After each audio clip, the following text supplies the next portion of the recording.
Encore un tout petit peu d'histoire, nous sommes ici sur le marché de la ville de Prague. Ce marché, c'est un marché de fruits et légumes à l'origine.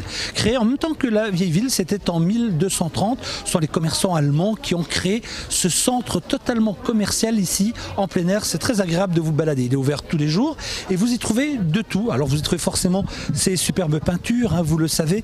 À chaque coin de rue, on vous propose ces lithos ou alors ces originaux.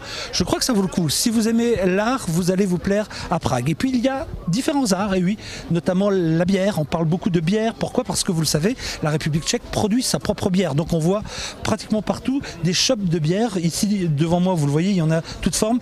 Sachez que si vous commandez une bière ici, c'est tout de suite à demi-litre. Je vous le dis comme ça, le jour où vous allez venir, vous serez prévenu. Et puis on parle de la sorcière aussi. La fameuse sorcière qui est dans pratiquement tous les contes.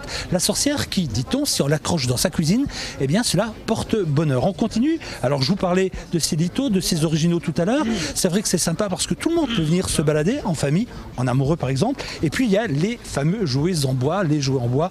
Là encore, grande tradition ici en République tchèque. Je vous propose maintenant de suivre un autre reportage. On va parler de Bohème, du cristal de Bohème. C'est normal, on est dans la région de la Bohème. Nous allons jeter un petit coup d'œil sur ce reportage. Comment enchaîner du cristal de Bohème à la bière?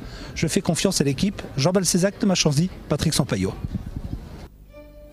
Fondées en 1903, les cristalleries Ruckel ont vite été réputées pour la qualité de leur travail. Pendant longtemps, les articles produits par cette entreprise ont été vendus sous la marque Cristal de Bohème. Et aujourd'hui, cette cristallerie reste un fleuron du savoir-faire tchèque.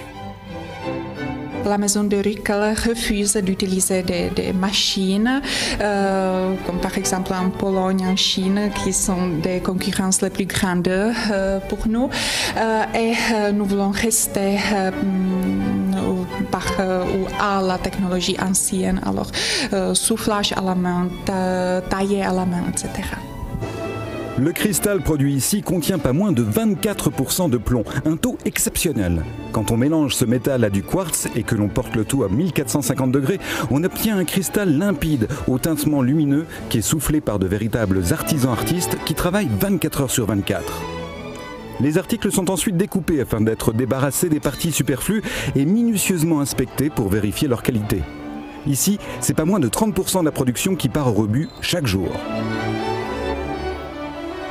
Après vient l'étape de l'abrasion qui permet d'arrondir les rebords des verres et des vases.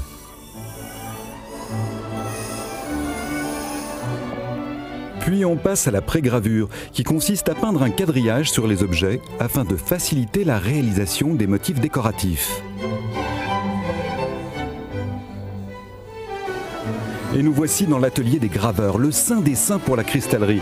Car si le cristal de Bohème a su séduire les amateurs dans le monde entier, c'est au talent de ces femmes et de ces hommes qu'il le doit. Et s'il peut arriver que l'on ajoute une touche de couleur ou de dorure sur quelques pièces, ce n'est jamais que pour mieux faire ressortir le travail des graveurs. Et tout cela pour produire des pièces exceptionnelles appréciées dans le monde entier. Retournons maintenant à Prague pour découvrir une autre tradition tchèque qui remonte au XIVe siècle, celle-là, l'art de la bière. Voici par exemple la plus ancienne brasserie pragoise encore en activité, elle date de 1499. Mais cette brasserie est loin d'être la seule en activité aujourd'hui dans la capitale tchèque. On compte en effet des dizaines de micro-brasseries comme ici au restaurant U Medvídku où l'on prépare la bière selon les méthodes les plus traditionnelles. Je prépare deux types de bière. La première titre 5% d'alcool. La seconde est une bière spéciale, la plus forte de la République tchèque, avec 12% d'alcool. Les bières tchèques sont aujourd'hui considérées par les connaisseurs comme étant parmi les meilleures du monde. Et l'on espère bien ici que l'Europe finira par reconnaître officiellement le label bière d'origine tchèque. La méthode de fabrication de la bière tchèque fait qu'elle a une amertume marquée et qu'elle a plutôt un goût de pain et de levure, un arôme plus intense.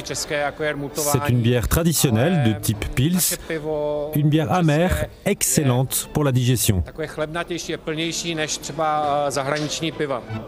Alors bien sûr, cette bière reconnue par les grands amateurs de houblon doit toujours être consommée avec la plus grande modération, mais il n'empêche qu'elle est invariablement invitée lors des fêtes populaires organisées tous les soirs de la semaine dans les arrière-salles des restaurants de Prague.